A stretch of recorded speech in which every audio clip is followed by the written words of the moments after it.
الحمد لله رب العالمين والعاقبة للمتقين والصلاة والسلام على رسوله الكريم أما بعد بسم الله الرحمن الرحيم لعن الذين كفروا من بني إسرائيل على لسان داود وعيسى ابن مريم ذلك بما عصوا وكانوا يعتدون كانوا لا يتناهون عن منكر فعلوه لبئس ما كانوا يفعلون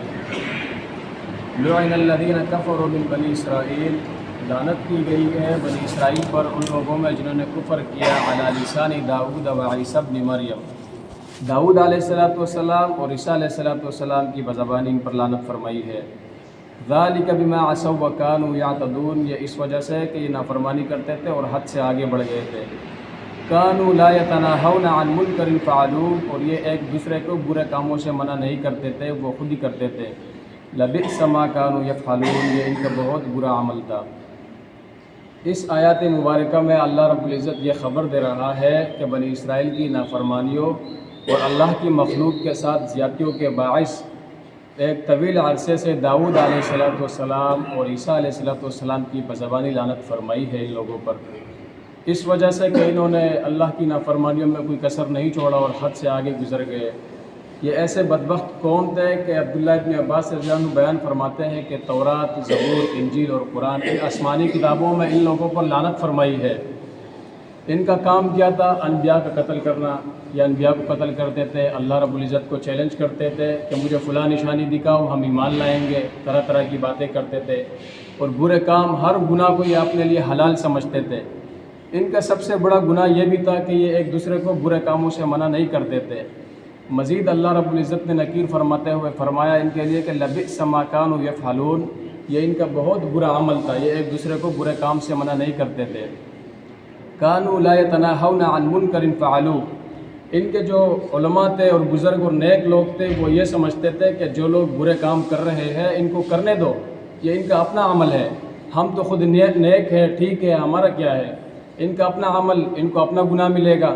لیکن یہ ان کا عذاب کا سبب بنا ہے۔ ہمارے معاشرے میں ہم دیکھتے ہیں کہ کوئی برا کام کرتے ہیں لیکن ہم اسے منع نہیں کرتے۔ اگر کوئی جوا کھیلتا ہے تو ہم جا کے اس کے ساتھ بیٹھ کے جوا کھیلنے لگ جاتا ہے، کوئی شراب چرس وغیرہ پی رہا ہوتا ہے تو ہم ان کے ساتھ شامل ہو جاتے ہیں، بیٹھ جاتے ہیں، لیکن اسے منع نہیں کرتے۔ یہی سبب بنا اس قوم کا عذاب کا۔ اللہ کے رسول صلی اللہ علیہ وسلم نے فرمایا اس امت کے لیے والذی نفسی بیدہ لتأمرن بالمعروف ولتنہون عن المنکر او لیوشکن اللہ ان یبعث علیکم عقابا من عنده، کہ اللہ کی قسم جس کے ہاتھ میں میری جان ہے کہ تم ضرور نیکی کا حکم دو گے۔ یہ اس امت کے لیے بتایا، یہ لام جو ہے یہ تاکید کے لیے اور حکم ہے کہ تم ضرور نیکی کا حکم دو گے اور برے کاموں سے روکو گے۔ اگر ایسا کام نہیں کرو گے او لیوشکن اللہ ان یعذب بکم او لیوشکن اللہ ان یبعث علیکم عقابا من عنده، تو اللہ رب العالمین اپنی طرف سے کوئی عذاب بھیج دے گا یا تمہاری دعاؤں کو قبول نہیں فرمائے گا۔ جو دعا تم مانگو گے اللہ اسے رد کرے گا، قبول نہیں کرے گا۔ صرف وجہ یہی ہے، اتنی سخت وعید ہے کہ ایک دوسرے کو برے کام سے نہ روکنے کی وجہ سے ان لوگوں پر عذاب آیا۔ دوسری حدیث میں رسول اللہ صلی اللہ علیہ وسلم فرماتے ہیں کہ من رأى منکم منکرا فلیغیر بیدہ فإن لم يستطع فبلسانه فإن لم يستطع فبقلبه وذلك اضعف الایمان، کہ اگر تم میں سے کوئی کسی برائی کو دیکھے تو اسے ہاتھ سے روکنے کی کوشش کرے، اگر ہاتھ سے ہمت نہ ہو تو پھر اس کو زبان سے منع کرے، اگر زبان سے بھی ہمت نہ ہو تو اس کو دل میں برا جانے، اور یہ سب سے کمزور ایمان ہے، دل میں برا جاننا۔ انس بن مالک رضی اللہ عنہ بیان کرتے ہیں کہ رسول اللہ صلی اللہ علیہ وسلم سے عرض کیا کہ اللہ کے رسول ہم مسلمان کب